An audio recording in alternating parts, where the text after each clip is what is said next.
जी अस्सलाम वालेकुम। कैसे हैं आप सब? ठीक ठाक हैं, मजे में हैं, सब खैर खैरियत हैं, सारे लोग ठीक हैं। चले वेल, बहुत अच्छी बात है ना। आज जो हमने टॉपिक स्टार्ट करने हैं, जो मेन टॉपिक है, इससे पहले हमने कौन सा टॉपिक पढ़ा है? Associative law of vectors. और कुछ नहीं पढ़ा ना। एसोसिएटिव लॉ ऑफ वेक्टर हमने पढ़ा है। अगर आप लोगों ने देखी है तो ठीक है, नहीं तो मेरे यूट्यूब चैनल पे जाएं, वहां पे आपको मिल जाएगी। ठीक है, यहां पे अगर कोई बच्चा एब्सेंट है तो वो भी जा सकते हैं, वहां पे मिल जाएगी आपको एसोसिएटिव लॉ ऑफ वेक्टर्स। आज हमने एक बहुत इंपॉर्टेंट टॉपिक स्टार्ट करना है जिसका नाम है रेजोल्यूशन ऑफ वेक्टर। रेजोल्यूशन है, देखें जरा किताब में क्या है। रेजोल्यूशन ऑफ वेक्टर्स, वेक्टर को रिजॉल्व कैसे करते हैं ना।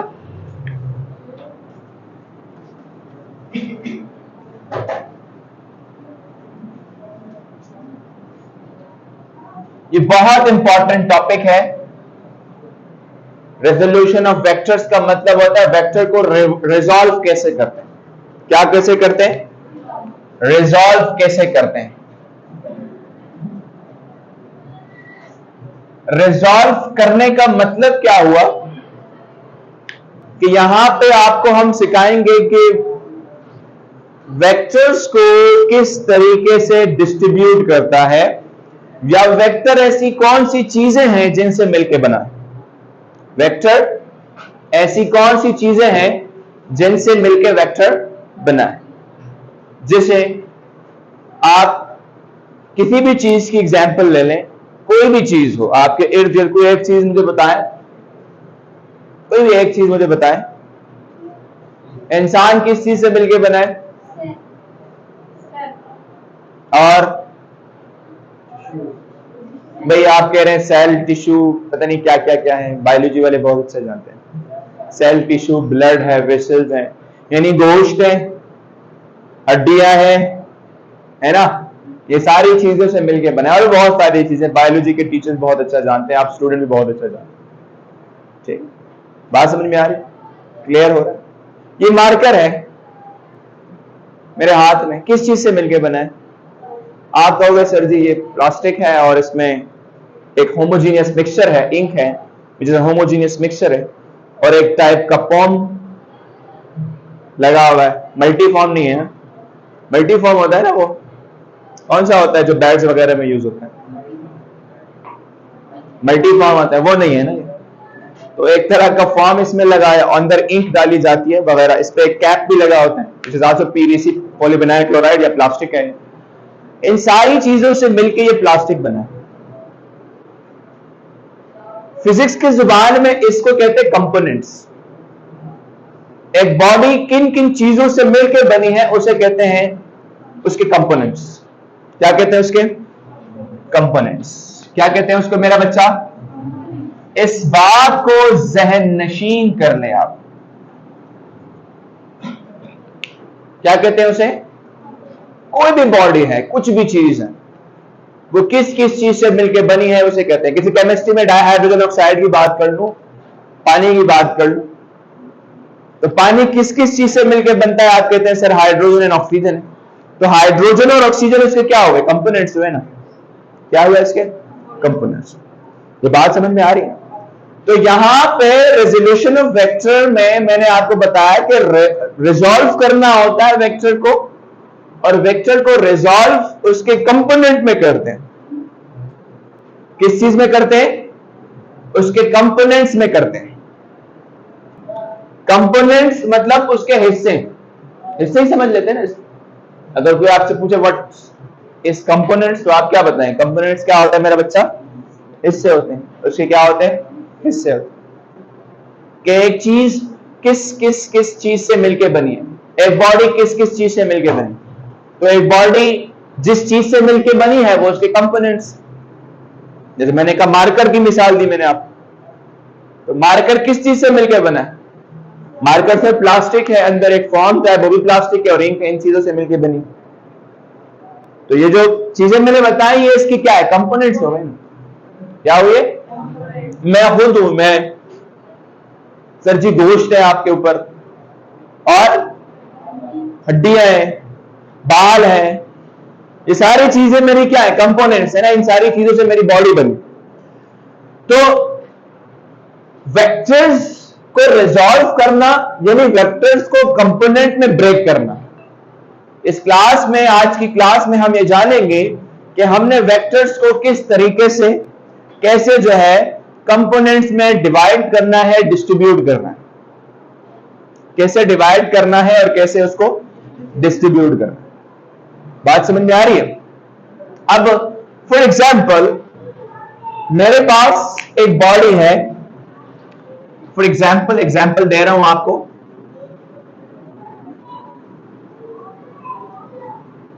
मेरे पास एक बॉडी है, ठीक है, ये मेरे पास एक बॉडी है। इस बॉडी को एक बंदा यूं खींच रहा है F1 फोर्स से, दूसरा बंदा यूं खींच रहा है सेम F1 फोर्स। बात समझने की कोशिश करें, बहुत अच्छी बात बता। एक बंदा यूं खींच रहा है, एक बंदा यूं खींच रहा है, एक बंदा जो क्वांटिटी है फोर्स की, किस चीज की, जो फोर्स की क्वांटिटी है दोनों की सेम है, जितना ये खींच रहा है उतना ही खींचता है। फिजिक्स की जुबान में इस क्वांटिटी को कहते हैं मैग्नीट्यूड। क्या कहते हैं? जितने मैग्नीट्यूड से ये खींचता है उतने मैग्नीट्यूड से ये खींचता है। बात समझ में आ रही है? ये बॉडी कहां मूव करेगी, यू मूव करेगी, यू मूव करेगी, या कहां मूव करेगी? ये बॉडी मूव ना यहां करेगी ना यहां करेगी, बल्कि ये ऐसे मूव करेगी, है ना। ये बॉडी इस डायरेक्शन में मूव करेगी। हालांकि फोर्स इस पे यू और यू लग रहा है, ऐसे फोर्स लग रहा है और ऐसे फोर्स लग रहा है। तो अगर आपको रिजल्टेंट का पता हो, पिछले मेरी क्लासेस में अगर आपको पता है, जो मैंने जो पीछे मैंने लेक्चर्स दिए हुए थे आपको, उसमें वर्ड यूज किया था रिजल्टेंट। रिजल्टेंट क्या होता था? दो तीन वेक्टर्स की एडिशन या सब्ट्रैक्शन से जो बनता है वो रिजल्टेंट होता था। तो इन दोनों का रिजल्टेंट ये होगा ना, ये इन दोनों का क्या होगा? रिजल्टेंट होगा। क्या होगा? फोर्स यू लग रहा है, यू लग रहा है, फोर्स यू लग रहा है, यू लग रहा है, रिजल्टेंट यहां आ रहा है। रिजल्टेंट ये जो रिजल्टेंट मुझे मिल रहा है, ये किसकी वजह से मिल रहा है? इसकी वजह से। और रिजल्टेंट जो मुझे मिल रहा है वो इस F1 इसकी वजह से और F1 इसकी वजह से मुझे मिल रहा है ना। इन दोनों की वजह से मुझे रिजल्टेंट मिल रहा है। तो फिजिक्स की जुबान में क्या कहेंगे कि इस रिजल्टेंट के कंपोनेंट्स क्या है? एक ये है और एक, बात समझ में आई? जो रिजल्टेंट के कंपोनेंट्स हैं वो एक F1 ये है और एक F1 इसे कहते हैं कंपोनेंट्स। बात समझ में आई? एग्जांपल से कंपोनेंट्स का मैं समझाना चाह रहा था। क्लैरिफाई हो गया, कॉन्सेप्ट क्लियर हो गया कि कंपोनेंट्स जो है वो किस चीज को कहते हैं, कंपोनेंट्स का मतलब क्या होता है। हाँ, कोई भी बॉडी किस चीज से मिलकर बनी है? एक, कोई भी बॉडी किस चीज से मिलकर बनी है? एक। दूसरी, वो कौन कौन सी चीज है? जैसे मैंने यहां पे इस बॉडी के कंपोनेंट, इस फोर्स के कंपोनेंट, इस रिजल्टेंट के कंपोनेंट क्या है? एक ये वाला फोर्स है, एक ये वाला फोर्स है ना। बात समझ में आ रही है ना मेरी? तो कंपोनेंट्स का कॉन्सेप्ट आपका क्लियर हो गया कि कंपोनेंट्स हम किस चीज को कहते हैं। नाउ अब जरा इसको मैथमेटिकली हम लेके आ जाएं, थोड़ा सा मैथमेटिकली इसको मैं प्रूफ करना चाह रहा हूं, लेकिन इसके लिए सबसे पहली चीज आपको आनी चाहिए है, एक सिस्टम है, एक सिस्टम है हमारे पास, वो आपको आना चाहिए। और वो सिस्टम हमारे पास है कार्टेशियन कोऑर्डिनेट सिस्टम। कौन सा सिस्टम? कार्टेशियन कोऑर्डिनेट मेरी राइटिंग थोड़ी सही नहीं है और मे भी शायद स्पेलिंग मिस्टेक भी हो, तो प्लीज अवॉइड कर दीजिएगा इसको। कार्टेशियन कोऑर्डिनेट सिस्टम, कौन सा कोऑर्डिनेट सिस्टम? कार्टेशियन कोऑर्डिनेट, इसको समझ दो। अगर कार्टेशियन कोऑर्डिनेट सिस्टम समझ में आ गया ना तो सब कुछ इजी हो जाएगा, बहुत आसान। क्या है? बहुत आसान, कोई मसला नहीं। कार्टेशियन कोऑर्डिनेट सिस्टम में हम एक्सिस की बात करते हैं। किस चीज की बात करते हैं? एक्सिस की बात। किस चीज की बात करते हैं मेरा बच्चा? एक्सिस यानी डायमेंशन की बात करेंगे। और डायमेंशन आपने पढ़ा है sir ji, X axis, sir ji Y axis, sir ji Z axis. और मैंने आपको बताया कि there are how many type of dimension? n number of type of dimension. कितने तरह के डायमेंशन है मेरा बच्चा? कितने तरह के डायमेंशन है? n number. There are n number of dimension. बात समझ में आ रही है? There are n number of dimension. अच्छा, ये कभी ख्याल कीजिएगा इस स्लाइड को कि अगर ये डिस्कनेक्ट हो जाए तो मुझे बता दीजिएगा, ठीक है? n number of dimension. समझ लें, इस बात को समझ ले, बहुत अच्छे से समझ ले। उम्मीद करता हूं आपको आएगा। अगर नहीं आया फिर मुझे बताएं, बताएंगे ना?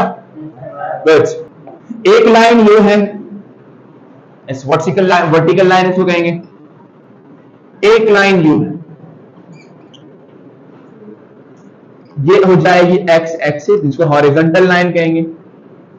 और ये हो जाएगी वाई एक्सिस। क्योंकि मैंने कहा हम कार्टेशियन कोऑर्डिनेट में किसकी बात करेंगे? एक्स एक्सिस की बात, इसकी बात करेंगे। ये इसका पॉइंट ओ है। कौन सा पॉइंट है? ओ बोले तो ओरिजिन। ओ किस चीज को कहते हैं? ओरिजिन को कहते हैं। एक फोर्स ओरिजिन से लग रहा है, ऐसे, या एक बॉडी है जो मूव कर रही है फ्रॉम ओरिजिन। अगर वेक्टर की जुबान में कहूं तो ये कौन सा वेक्टर है? कौन सा? पोजीशन वेक्टर है। Very good. कौन सा वेक्टर है? ये है मेरे पास फॉर एग्जाम्पल ए है। ये क्या है? ए। और मैं आपसे पूछूं कि इस ए को मुझे कंपोनेंट्स में बताओ, ये ए किस किस चीज से मिलके बना? मतलब कंपोनेंट्स पूछ रहा हूं। तो आप कहेंगे सर जी इस ए ने, इधर देखें, इस ए ने ये वाला एक डिस्टेंस ट्रेवल किया है, वर्टिकल डिस्टेंस ये ट्रेवल किया टोटल ना, ये किया। हॉरिजॉन्टली आप कहेंगे सर जी ये किया, सॉरी थोड़ा ऊपर बना दिया मैंने। हॉरिजॉन्टली सर जी आप कहेंगे ये किया, ऐसे किया। वर्टिकल डिस्टेंस ये किया है, हॉरिजॉन्टली ये किया। मतलब एक्स एक्सिस पे ये ट्रेवल किया, वाई एक्सिस पे, एक्स एक्सिस पे ये ट्रेवल किया, वाई एक्सिस पे। इस ए ने एक्स एक्सिस पे ये ट्रेवल किया, वाई एक्सिस पे। ये बात समझ में आई? ये मैंने जैसे किया समझ में आई? अगर इसने एक्स एक्सिस पे ऐसे ट्रेवल किया है, यानी यहां से यहां तक एक्स एक्सिस पे किया, यहां से यहां, यानी यहां से यहां तक कहां किया? वाई एक्सिस में ट्रेवल किया। तो यानी इसकी एक्स की भी एक वैल्यू होगी और तो इसकी जो x की वैल्यू होगी उसको कहेंगे एक कंपोनेंट, इसकी जो y की वैल्यू होगी वो होगी y कंपोनेंट। यानी इस a ने यहां से u भी ट्रेवल किया है, इस a ने यहां से u भी ट्रेवल किया है, इस a ने u भी ट्रेवल किया है, इस a ने u भी ट्रेवल किया है, u भी किया है, u भी किया है। तो एक ही a है, u किया है, u भी किया। याद रखें इस बात को, मेरी इस बात को जहन में बिठा ले कि ये जो x एक्सिस में ट्रेवल करता है उसको हम कहेंगे x। x किस चीज को रिप्रेजेंट करता है कि इस a ने x एक्सिस में ट्रेवल किया है और ये जो y एक्सिस में ट्रेवल कर रहा है इसे कहेंगे ay। तो अगर अभी मैं आपसे पूछूं कि मुझे बताएं ये a जो u ट्रेवल कर रहा है ये किसकी वजह से ट्रेवल कर रहा है, तो आप क्या बताएंगे? सर जी a x की वजह से और एक a y की वजह से, एक a x की वजह से और एक a y की वजह से ट्रेवल। समझ में आ रही है? यानी अब आप ये बता सकते हैं मुझे कि जो ए है उसके कंपोनेंट्स क्या हैं? ए एक्स है प्लस ए वाई है। ए के जो कंपोनेंट है वो क्या है? ए एक्स है और ए। ये बात समझ में आई सबको आई तो ज्यादा समझ में आई ठीक है, समझ में आई बच्चा? गुड। तो अब ए एक्स में और ए वाई में हमने इसको ब्रेक किया इस ए को। ये क्लियर हो गया? कोई प्रॉब्लम यहां तक तो बताओ मुझे, कोई प्रॉब्लम? यहां देखने वालों को कोई प्रॉब्लम तो कमेंट में बताएं। कहां बताएं? आप लोग कमेंट मत करना क्योंकि मैं वहां जवाब नहीं दूंगा आप लोगों को, ठीक है? आप लोग यहीं पे बताया करो मुझे, ठीक है? अच्छा जी, इसके अलावा यहां तक तो बात आपकी क्लियर होगी। सर जी अब हमें कैसे पता चलेगा कि ये ए एक्स क्या है और एक ए वाई क्या है? तो अगर आप देखें इस ए ने ट्रेवल किया है यूं, इसका मतलब ये जो कंप्लीट एंगल है यहां से ये 90 डिग्री का है, ये वाला एंगल इसका क्या हो जाएगा? थीटा। क्या हो जाएगा? अच्छा ये वाला एंगल कितना होगा? ये टोटल एंगल कितना है? 90 माइनस थीटा हो जाएगा ना। थीटा में जो 90 से थीटा माइनस करेंगे तो ये हो जाएगा, है ना? चलो इसको अब छोड़, इसको अब नहीं लिखते। तो ये ट्रेवल कर रहा है with x axis of theta. किस तरह से ट्रेवल कर रहा है? थीटा एंगल से कर रहा है। अब सर जी ये ए एक्स कैसे निकालेंगे, ए वाई कैसे निकालेंगे?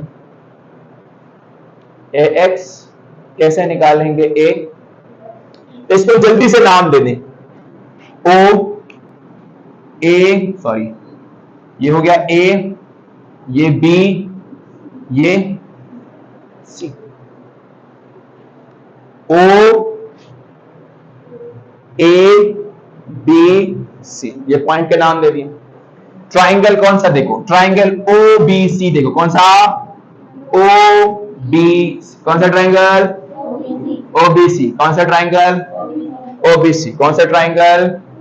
इधर लिख दो उस तरफ। ये पेज नंबर 1 था, ये पेज नंबर 2 स्टार्ट हो रहा है।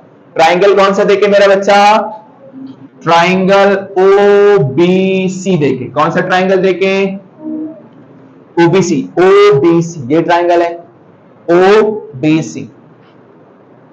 अगर ट्राइंगल ओ बी सी में देखूं, अगर मैं यहां से cos थीटा निकालूं, क्या निकालूं? थीटा है ना, कौन सा निकालूं? एक ट्रिग्नोमेट्रिक फंक्शन। क्या निकालूं? cos theta. क्या निकालूं? cos theta. cos थीटा किसके बराबर होता है? आपने पढ़ा होगा सर जी अपने मैथमेटिक्स के टीचर से, काम बुरा है base by hypotenuse. Base by hypotenuse ना, बेस बाय व्हाट? काम बुरा है। क्या बुरा है? काम, कॉज बुरा, बेस हाइपोटेन्यूज तो है, काम बुरा। आपने ये पढ़ा है ना। यहां पे बेस क्या है? बुरा। बेस क्या है? ये बेस है ना, इसको क्या कहते हैं? इसको क्या कहते हैं? इसका परपेंडिकुलर ये है ना, ए वाई है ना, ये है ना, और ये क्या है? हाइपोटेन्यूज। क्या है? काम बुरा है, काम बुरा बुरा है। ये बेस है, ये क्या है? हाइपोटेन्यूज है, नॉट हाइपोटेनियस। हाइपोटेनियस नहीं होता, हाइपोटेन्यूज होता है। क्या होता है? बोलो मेरे साथ, हाइपोटेन्यूज बोलो। अरे भाई बोलते क्यों नहीं? जुबान खलक में चली गई। कहां गई है जुबान? अंदर। बोलो मेरे साथ, हाइपोटेन्यूज। क्या बोलते हैं? हाइपोटेनियस नहीं, हाइपोटेन्यूज। हाइपोटेन्यूज बोलो, इट्स हाइपोटेन्यूज। ठीक है? मेरे जैसे अनाड़ी अगर होंगे तो वो मैं हूं, मैं भी हाइपोटेनियस बोलता हूं।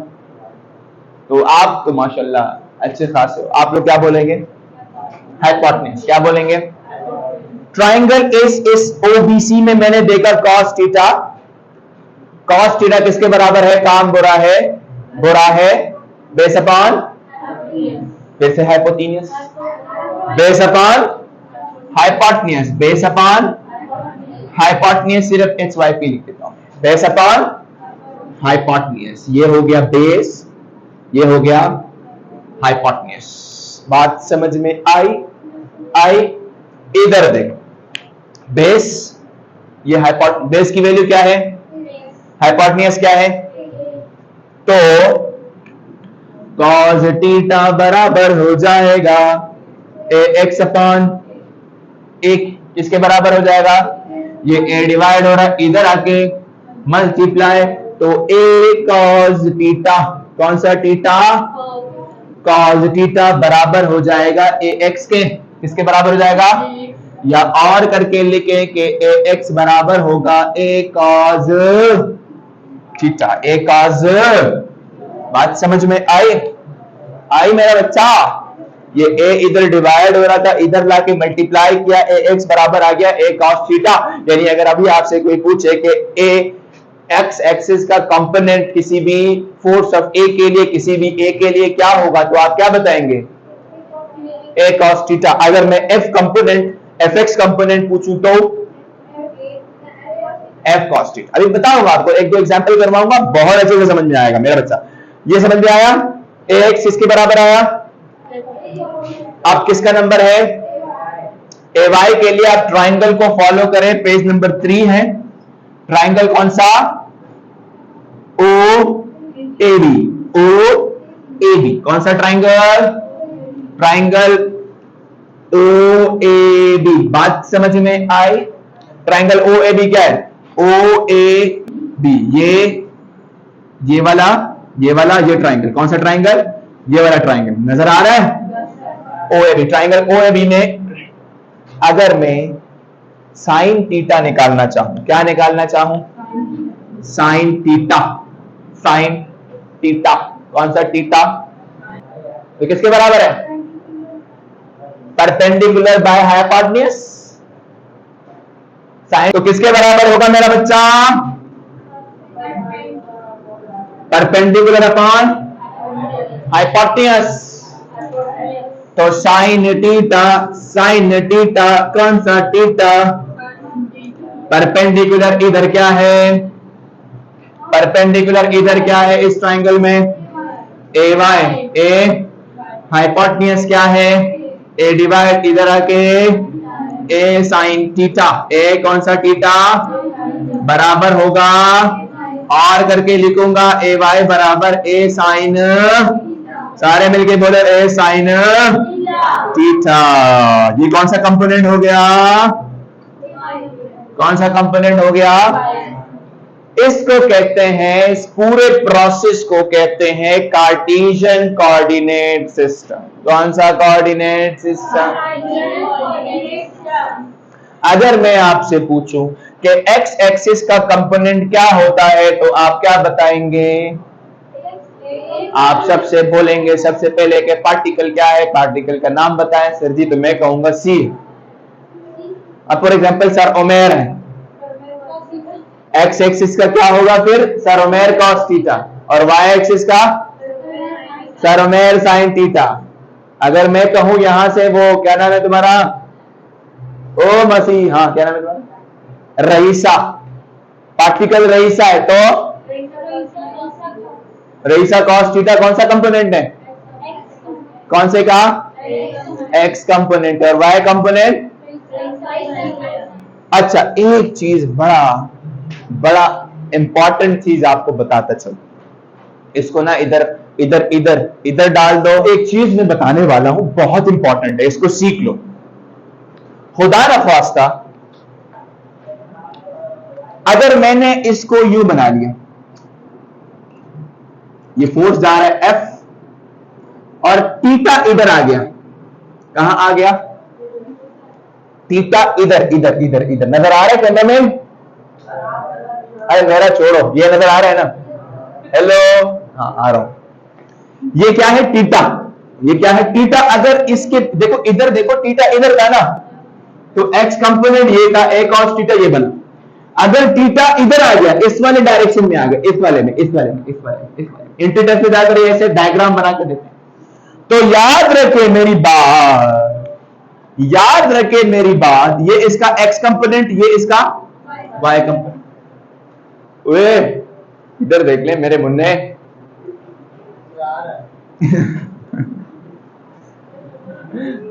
देख ले इधर आ रहा है। ए एक्स कंपोनेंट जो है इधर है, ए वाई कंपोनेंट इधर है, थीटा की जगह इधर से इधर कर दे, इधर थीटा इधर था, अब थीटा मैंने इधर कर दिया। तो याद रखो मेरी बात, इसका एक्स कंपोनेंट होगा ए साइन थीटा और इसका वाई कंपोनेंट होगा एफ है ना, क्या है एफ है, एफ है, एफ है, एफ है, एफ लिया है ना, तो ये एफ एक्स होगा और ये क्या होगा एफ वाई होगा ना। एफ लिया है ना मैंने पार्टिकल, क्या लिया है, तो इसका एफ एक्स कंपोनेंट क्या होगा एफ साइन थीटा और इसका एफ वाई कंपोनेंट क्या होगा, नहीं F cos theta, F cos theta, यही तो बताना चाह रहा था।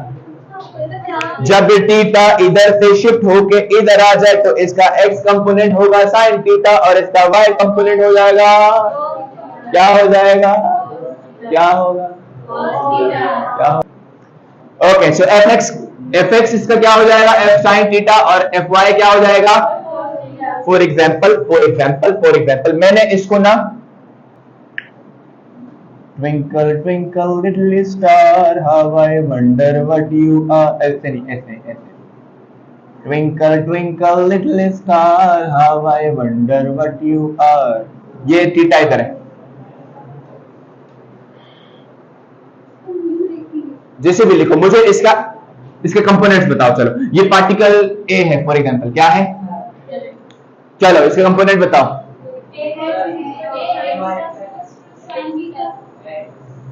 थीटा इधर आ गया, थीटा इधर आ गया, ये कौन सा कंपोनेंट, फॉर एग्जांपल ये एक्स एक्सिस है और ये वाई एक्सिस, आसान हो गया ना।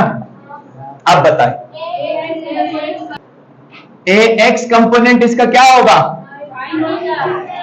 ए साइन थीटा है, सिर्फ साइन थीटा, साइन थीटा, और ए वाई कंपोनेंट इसका क्या होगा, बात समझ में आई, ये समझ में आ गया कार्टेशियन कोऑर्डिनेट सिस्टम क्या होता है, सबको समझ में आ गया, कोई है तो हाथ उठाओ, किसी को समझ में नहीं आया तो बोलो गाड़ी रुकी हुई है, कोई आ सकता है, नहीं आएगा।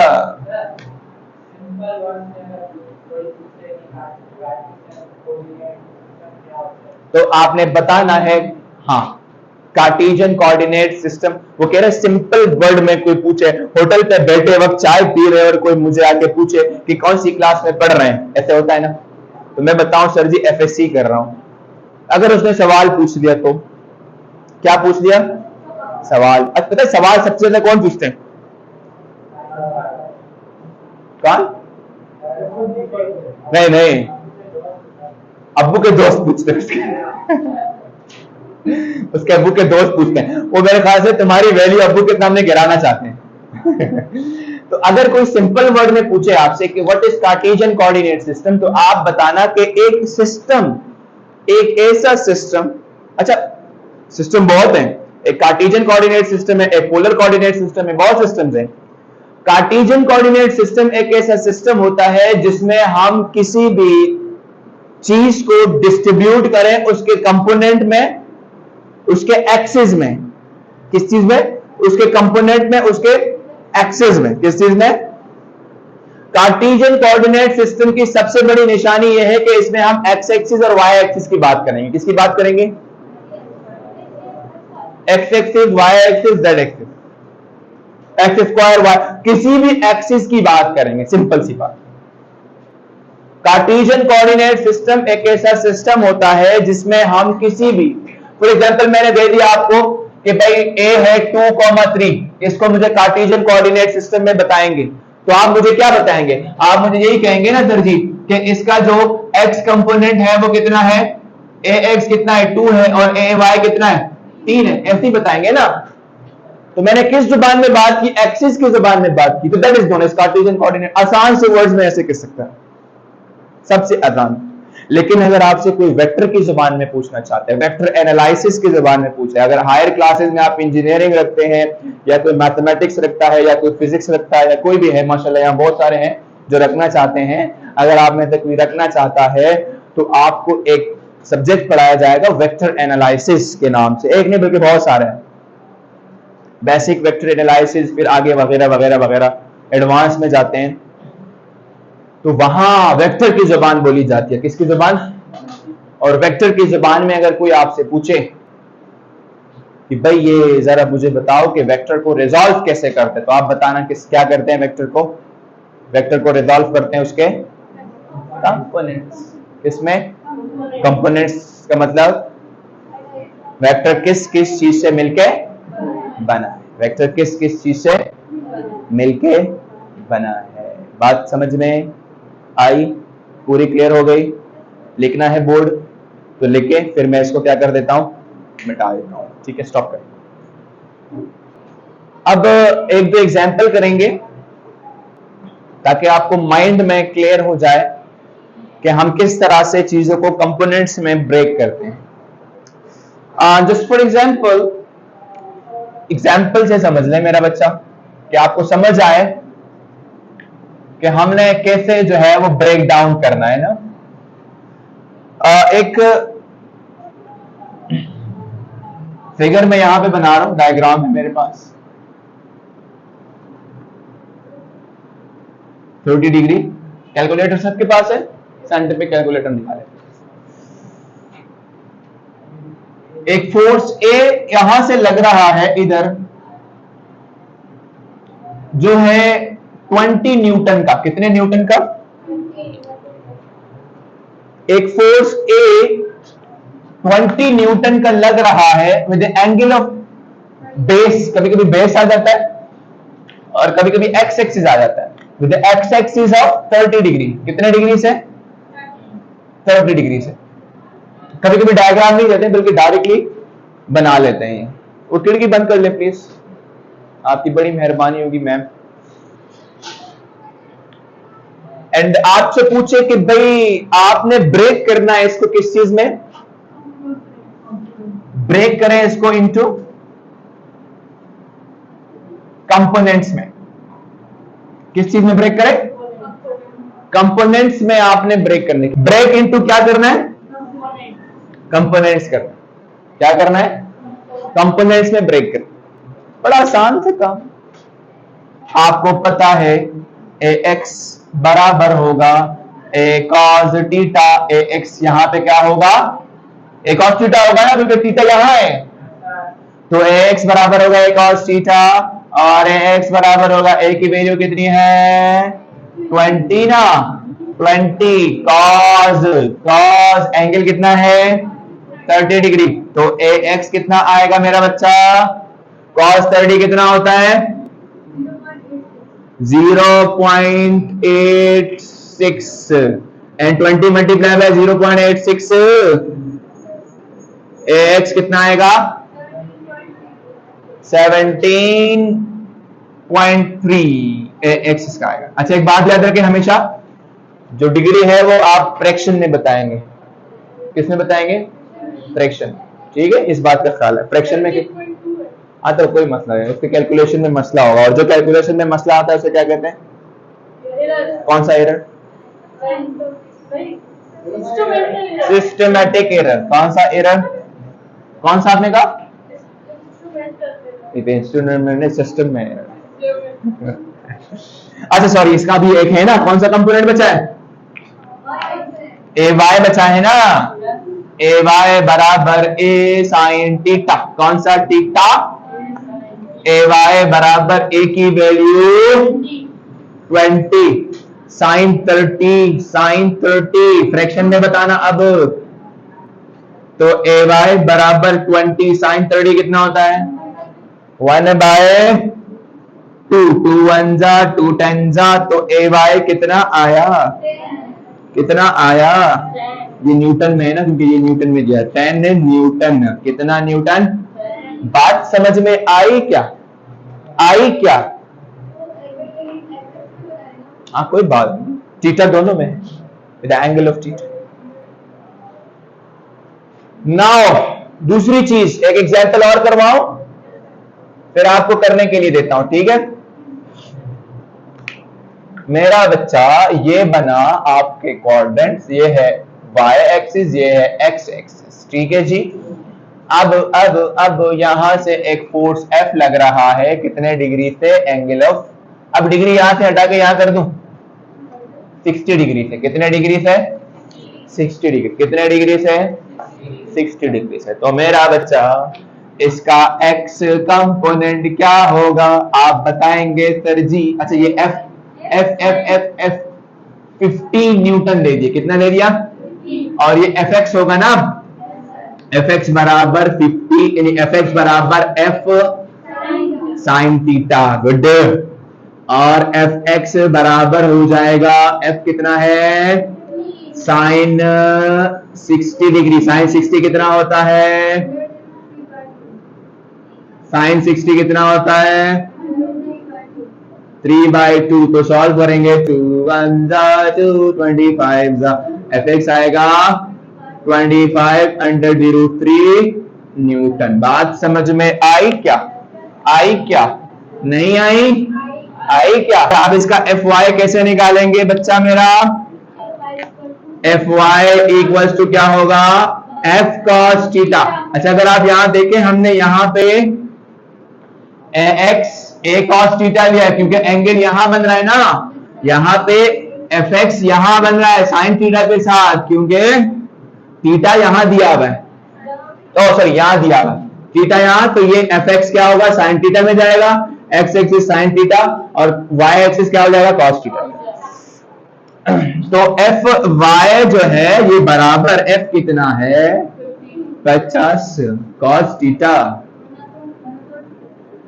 cos 60 है ना, एंड Fy बराबर हो जाएगा 50 इंटू 1/225 और Fy आ जाएगा 25 का कौन सा न्यूटन?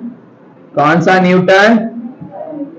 25 न्यूटन क्या आया? Fx आया।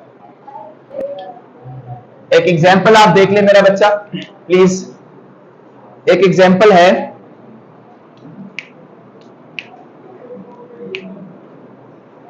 कि find the components along x axis and y axis।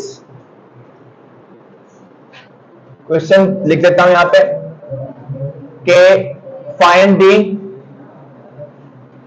Components along x axis and y axis। कौन सा axis? y axis of the following। और फॉलोइंग मैंने आपको एक इमेज बनानी।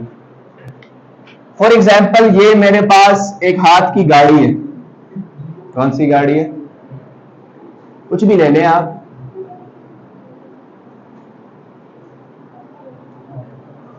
ठीक है, ठीक है। इस पे दो फोर्स से एक्ट कर रही हैं, एक F1 और एक F2।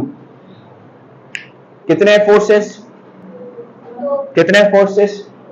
दो फोर्सेस। इधर इसके टायर मायर कुछ भी लगाना चाहते हैं तो लगा दें। यह एक ट्राइंगल है, इस पे दो फोर्सेस एक ही पॉइंट पे एक्ट कर रही है। एक F1 है और एक क्या है? F1 फॉर एग्जांपल मैं ले लेता हूं, F1 बराबर 5 न्यूटन है और F2 बराबर 10 न्यूटन है। कितना न्यूटन है? F1 बराबर 5 न्यूटन, F2 बराबर, ये इसका एक एक्सिस हो गया और ये इसकी, यानी ये इसका एक एक्सिस हो गया और ये इसकी वाई एक्सिस। यहां तक बात समझ में आई? यहां पे जो थीटा बना रहा है ये 37 डिग्री बना रहा है। कितना बना रहा है? थीटा कितना है? 37 डिग्री। और नीचे जो ये F2 इसके साथ थीटा बना रहा है ये 53 डिग्री बना रहा है। कितना डिग्री बना रहा है? कितने डिग्री बना रहे हैं मेरा बच्चा? एक थीटा कितना बना रहे हैं, एक कितना बना रहे हैं, ओके जी। ये एक्स एक्सिस की लाइन है, कौन सी लाइन है, ये कौन सी लाइन है, ये जो लाइन है ये कौन सी है, वाई एक्सिस की। कौन सी लाइन है, ये वाई एक्सिस। यहां पे इस फोर्स की बात करूं, इस फोर्स की, सिर्फ इस ऊपर वाले के, नीचे वाले की अभी तक बात नहीं कर, किसकी बात कर रहा हूं, F1 की बात कर रहा हूं। F1 का ये y कंपोनेंट है ना, और ये इसका कौन सा कंपोनेंट है, ये इसका कौन सा कंपोनेंट है, ये इसका कौन सा कंपोनेंट है, मुझे बताओ। ये हो जाएगा fx और ये हो जाएगा y, क्या हो जाएगा, fx और f। अगर मुझे इसका fx कंपोनेंट निकालना है तो वो किसके बराबर होगा, इसकी बात कर रहा हूं, इसकी, यानी अगर ट्राइंगल बनाओ इसकी और इसकी बात करो, fx बराबर f cos थीटा, f और यहां पे f कौन सा है, f1, तो f1 और ये भी f1 हो जाए, f1x f1y है ना। तो f1x बराबर होगा, f1 कितना है मेरा बच्चा, 5 न्यूटन, कितना है, और इसके अलावा कॉज एंगल कितना है, 37। सो f1x बराबर कितना होगा, cos 37। कभी कभी आपके पास कैलकुलेटर अलाउ नहीं होता तो ये दो एंगल याद रखें, 37 एंड 53 का, बाकी तो आपको याद होते हैं। फॉर एग्जाम्पल ये मेरे पास एक ट्राइंगल है, ये आ गया,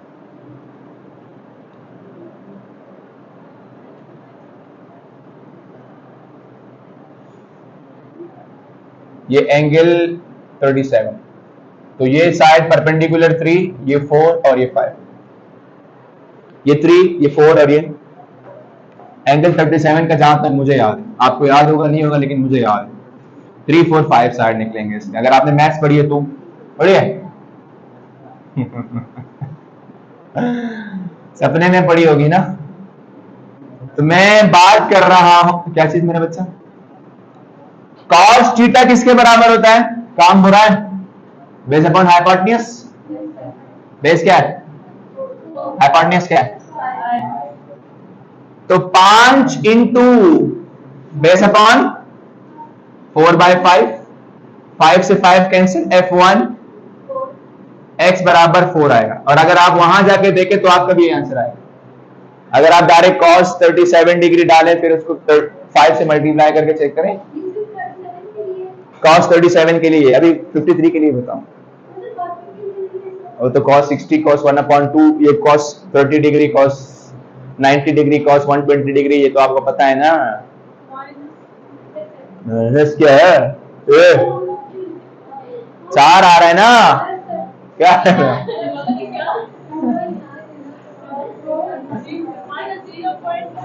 ओ आई सी, चलो चलो बस छोड़ दो, बाद में कर लेना, घर में जाके आराम से ट्राई करती रहना, होता जाएगा। तो अगर ये तो आ गया इसका कौन सा, fx कंपोनेंट, fy कंपोनेंट निकालेंगे इसका तो क्या आएगा, f1y बराबर f1 sin थीटा, f1y बराबर f1 कितना है, 5 न्यूटन, f1 5 न्यूटन, साइन कितना है 37, साइन थीटा किसके बराबर होती है, सलीम पर हट, परपेंडिकुलर अपॉन, तो f1y आएगा,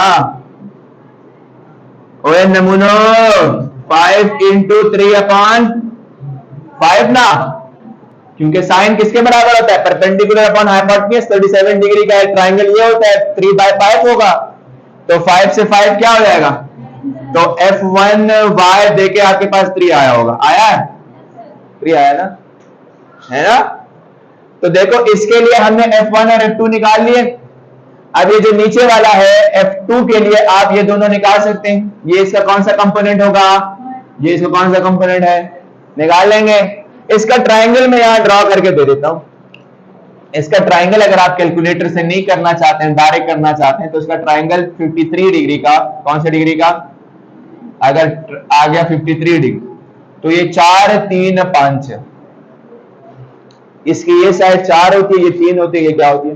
लेकिन कैलकुलेटर अलाउ है अल्हम्दुलिल्लाह, अल्लाह की फजल करम से बोर्ड्स ने आपके बहुत आसानी की है मेरा बच्चा।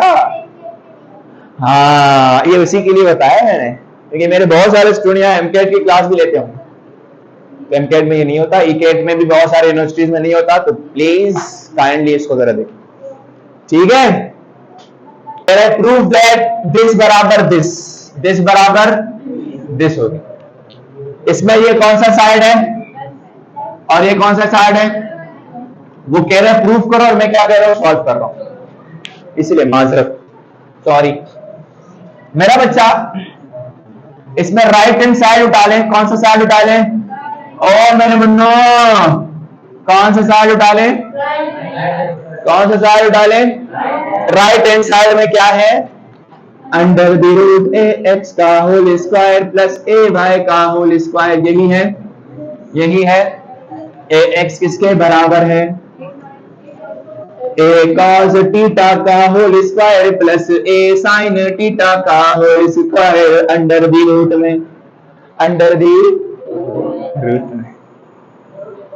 दलाल समझ में आ रही है, गुड हो गया। ये इसके बराबर, ये इसके बराबर, इसका मतलब ये हुआ कि ये अंदर वाला बराबर होगा A square cos square theta plus A square sine square आजकल मेरी एक्सेंट थोड़ी सी पंजाबी वाली नहीं हुई है, हाँ मेरा बच्चा हो गई है ज्यादा मजाक मस्ती कर करके हो गई है मेरा। दोनों में क्या कॉमन है, under the root A square आ गया बाहर, यहां बचा cos square theta plus sine square theta. अब मैं हो गया हूं सीरियस, क्या हो गया हूं सीरियस, क्या हो गया हूं सीरियस हो गया हूं, क्या हो गया हूं, एक कॉल नहीं करें ना प्लीज, बीच में ना करें। तो cos square theta plus sine square theta किसके बराबर है, तो ये हो गया ए स्क्वायर इंटू 1, पढ़ा है ना ये कौन सी क्लास में, केजी में, नर्सरी में। अरे तो A square multiply by 1 is A square under the root, square से रूट कैंसिल होगा, कितना आएगा ए, और ये आ गया आपका यही सारी, सॉरी स्क्वायर नहीं है, ए आएगा, ए बराबर दिस रूट सवाल ऐसे आता है। हजरत ना गलती इंसान से हो सकती है यार, क्यों हो गया ना प्रूफ। ये कौन सा साइड है, ये लेफ्ट है राइट है, ये कौन सा है, बात समझ में आई, आसान है ना, ऐसे हम बड़ा मुश्किल बना रहे थे इसको। सर आपसे पढ़ना ही नहीं है, कैंसिल, पढ़ लो प्लीज, पढ़ लेंगे ना मुझसे, चलें इसको जरा राइट डाउन कर ले, तब दोबारा आ जाए बोर्ड पे प्लीज। कभी कभी सवाल आता है, बंद ना करें, कभी कभी सवाल आता है कि आपने जो है आपको कंपोनेंट दे दिए जाते हैं और आपसे पूछा जाए कि भाई हमें वेक्टर फाइंड करके दें। जैसे सवाल आएगा कि find the x and find the vector,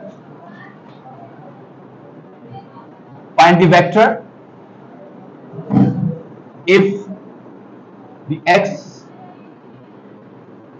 components, यानी मैं कंपोनेंट की जगह पे डायरेक्ट क्या लिख रहा हूं, A X is equal to 5 and A Y equals to 10, इस तरह से आ जाए। Find the vector if the x and x component is 5 and y component is what 10, और आपसे पूछे कि हमें ना इसका वेक्टर फाइंड करके दें, वेक्टर a फाइंड करके दें, क्या फाइंड करके दें, वेक्टर a फाइंड। अभी यहां से हमने इस चीज को प्रूव भी कर दिया कि ये इसके बराबर होता है, यानी वेक्टर a जो है it is equal to under the root A X का स्क्वायर प्लस ए वाई का स्क्वायर। ये हमने अभी यहां पे प्रूव किया ना इसको इस साइड पे, तो इसी के थ्रू हम इसे सॉल्व करेंगे।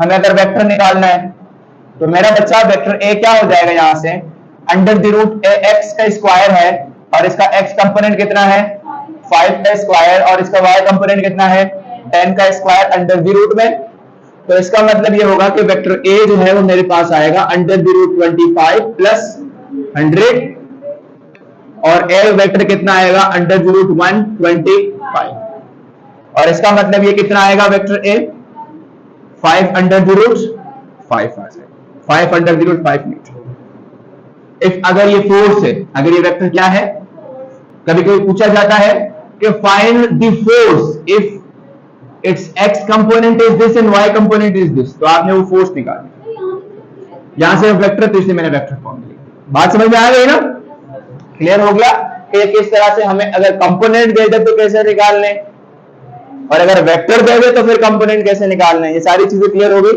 और इस सारे प्रोसेस को हम कहते हैं रिजोल्यूशन ऑफ वेक्टर। ये सारा जो हमने अभी किया आज की क्लास में, ये पूरा का पूरा क्या है, वेक्टर को रिजॉल्व करने का तरीका था कि वेक्टर को हम किस तरह से उसके कंपोनेंट्स में रिजॉल्व करते हैं। तो मैंने आपको रिजॉल्व करना भी सिखाया, और फिर रिजॉल्व से मैंने आपको क्या सिखाया, वेक्टर को निकालना भी इसके थ्रू मैंने आपको सिखा दिया। ठीक है, बात समझ में आ गई, क्लियर हो गया? कोई कंफ्यूजन है तो मुझसे पूछ लें। Thank you so much, thank you so much, Allah Hafiz.